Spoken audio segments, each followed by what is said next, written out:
জীবন এবং প্রকৃতি যেন মুদ্রার এপিঠ ওপিঠ, কোথাও অন্ধকার আবার কোথাও আলো।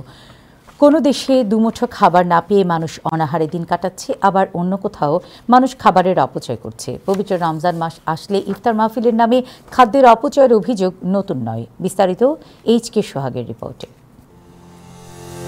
ফিলিস্তিনের অবরুদ্ধ গাজা উপত্যকার মানুষের জন্য 2 মার্চের পর থেকে কোনো খাদ্য সহায়তা প্রবেশ করেনি বলে জানিয়েছে জাতিসংঘের আওতাধীন বিশ্ব খাদ্য কর্মসূচি WFP।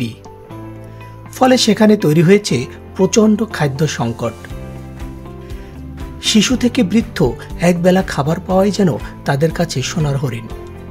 অন্যদিকে মুসলমানদের তীর্থভূমি হিসেবে খ্যাত সৌদি আরবের চিত্র ঠিক উল্টো।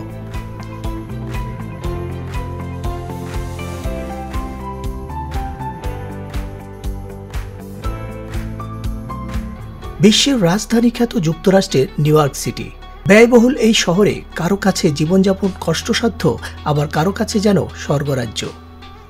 রমজান মাসে ভিন্ন চিত্র দেখা যায় নিউ ইয়র্ক সিটির বিভিন্ন ইফতার মাহফিলে।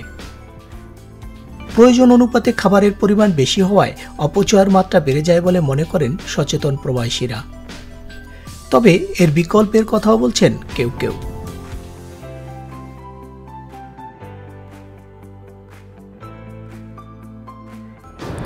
এটা আল্লাহ রাব্বুল আলামিন যেহেতু ডাইরেক্টলি কোরআনে বলেছেন সূরা বনী ইসরাঈলের মধ্যে, এটা সরাসরি শয়তানের কাজ আপনি করলেন। তো আপনি যখন মানুষ হয়ে শয়তানের কাজ করবেন তখন আপনার সব আমল বরবাদ হয়ে যাবে। এজন্য আমাদের প্রত্যেকের উচিত হলো কোনো ধরনের অপচয় যে কোনো কাজে, শুধু খাবার দাবার না, প্রত্যেকটা কাজেই অপচয় করা যাবে না। প্রয়োজনের অতিরিক্ত কোনো কিছু ব্যবহার করা যাবে না।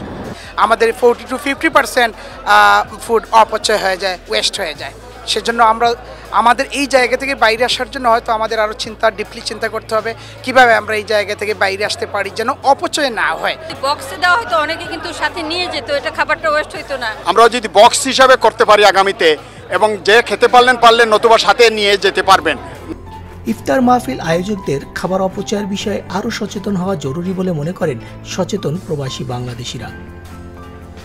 এইচ.কে. সোহাগ, টাইম টেলিভিশন, নিউ ইয়র্ক।